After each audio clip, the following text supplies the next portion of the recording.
Frédéric Pechnard, des Républicains, dénonce une volonté d'appropriation par le pouvoir. On va l'écouter, vous allez réagir juste après.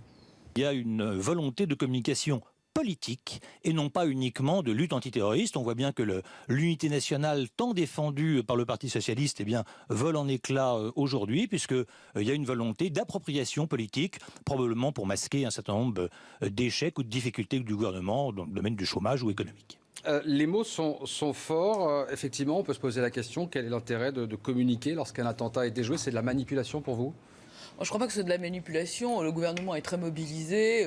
Les politiques le sont aussi. L'Assemblée et le Sénat ont monté des commissions d'enquête sur lesquelles on a énormément travaillé. D'ailleurs, on a travaillé aussi ensemble, notamment au niveau du Parlement européen.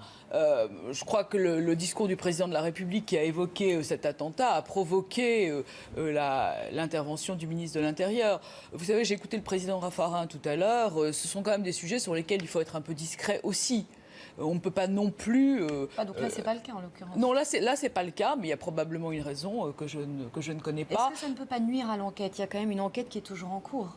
Non, mais de toute façon, je vous le disais il y a une minute, et je ne plaide pas pour ma cause en l'espèce, je pense que l'information réitérée, systématique, au grand jour, étape par étape, et parfois sans valeur ajoutée informative, nuit à l'enquête. Je veux dire, on l'a vu dans d'autres enquêtes, je pense que ce n'est pas la peine d'avoir des gens devant le siège des principaux services de renseignement. Je pense que ce n'est pas non plus la peine d'en parler de trop. Je pense qu'il faut que l'enquête suive son cours dans des conditions de discrétion certaines, parce que ce sont des sujets vraiment graves qui atteignent à la sécurité. Et ça ne peut pas permettre de rassurer les Français, d'annoncer. Mais en l'espèce, si, parce que si vous voulez, il y a eu une enquête qui a déjà suivi son cours. On voit bien qu'une des personnes avait fait l'objet d'un entretien administratif. On voit bien qu'ils avaient été suivis. On voit bien que leur hyperactivité sur les réseaux avait été décelée.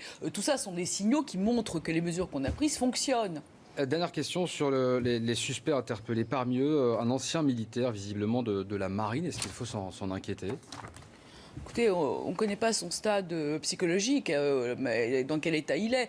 Ça ressemble un peu à l'attentat de l'Isère, si vous voulez, avec quelqu'un qui a des motifs personnels et qui va, avec ses motifs personnels, construire un scénario avec en plus, alors là, des réseaux djihadistes, exactement comme la personne dans l'Isère, mais il y a une base de rancune personnelle et probablement aussi des éléments, l'enquête le dira sûrement, liés à son propre parcours. Merci beaucoup, merci Nathalie Goulet d'avoir été avec nous ce matin. Je rappelle que vous êtes sénatrice de l'Orne et présidente de la commission d'enquête sur l'organisation et les moyens de la lutte contre les réseaux djihadistes. Merci beaucoup, on vous souhaite une bonne journée. Et puis une autre confirmation, Alice.